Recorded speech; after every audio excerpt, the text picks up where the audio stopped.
India வேகமாக முதுமையடைந்து வருவதாக ஐநா ஆய்வு ஒன்றில் தெரியவந்துள்ளது. இதுகுறித்த தரவுகளை விரிவாக பார்க்கலாம்.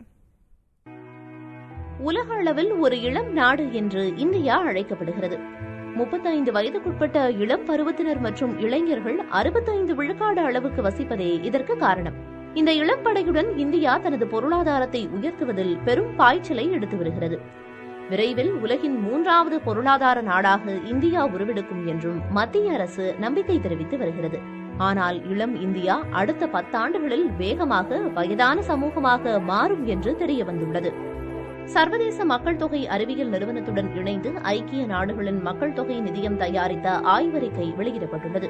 அதில் அதிக அளவு இளைஞர்களை கொண்ட இந்தியாவில் 2010ஆம் ஆண்டில் இருந்து முதியோர் எண்ணிக்கையில் கூர்மையான வளர்ச்சியும் 15 வயதுக்குட்பட்ட வயதினரின் வீழ்ச்சியும் அதிகரித்துள்ளதாக குறிப்பிடப்பட்டுள்ளது.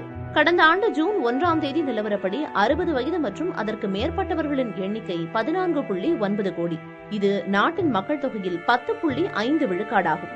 2036ஆம் ஆண்டுக்குள் 22.7 கோடியாக, அதாவது 15 விழுக்காடாக அதிகரிக்கும் என மதிப்பிடப்பட்டுள்ளது.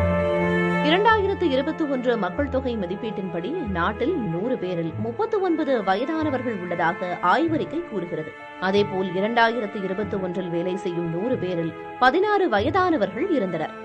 பெரும்பாலான தென் மாநிலங்கள் மற்றும் வட மாநிலங்களான ஹிமாச்சல் மற்றும் பஞ்சாப் ஆகியவை 2021 தேசிய சராசரியை விட முதியோர்களின் பங்களிப்பை அதிகம் கொண்டுள்ளதாகவும் 2036ஆம் ஆண்டுக்குள் மேலும் அதிகரிக்கும் என்றும் கணிக்கப்பட்டுள்ளது.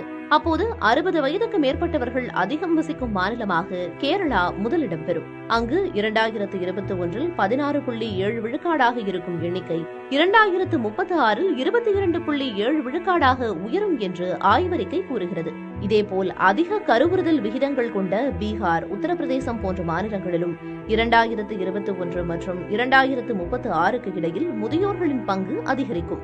2046ஆம் ஆண்டில் 0 இருந்து 14 வயதுக்குட்பட்ட குழந்தைகளின் எண்ணிக்கையை விட முதியோர்களின் எண்ணிக்கை அதிகமாக இருக்கும். மேலும் 15 வயது முதல் 59 வயது வரை உள்ளவர்களின் எண்ணிக்கையில் சரிவு ஏற்பட்டிருக்கும் என்றும் ஐநாவின் ஆய்வில் தெரிவிக்கப்பட்டுள்ளது.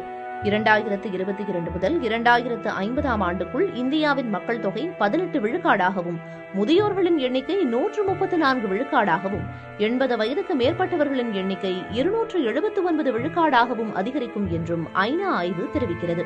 2050ஆம் ஆண்டில் வயதானவர்களின் பங்கு 20.8 விழுக்காடாகும், அதாவது 34.7 கோடி பேராக உயரும். அது ஒவ்வொரு 5 பேரில் ஒருவரை முதியவராக மாற்றும். நூற்றாண்டின் இறுதியில் நாட்டின் மொத்த மக்கள் தொகையில் முதியோர்களின் எண்ணிக்கை 36 விழுக்காடாக இருக்கும். இளம் இந்தியா விரைவாக முதுமையடைவதால் சுகாதாரம், பொருளாதாரம் மற்றும் சமூகத்தில் குறிப்பிடத்தக்க தாக்கங்களை ஏற்படுத்தும் என்றும் நிபுணர்கள் தெரிவிக்கின்றனர். எனவே முதியோர்களுக்கு சாதகமான மற்றும் ஆதரவான சூழலையும் ஆரோக்கியமான, கண்ணியமான, நிறைவான நல்வாழ்வையும் உறுதிப்படுத்த வேண்டும். இதற்கான பொறுப்பு ஒவ்வொரு குடும்பத்திற்கும் மத்திய மாநில அரசுகளுக்கும் உண்டு என்ற அறிவுறுத்தலாகவே ஐநாவின் அறிக்கையை கவனத்தில் கொள்ள வேண்டும்.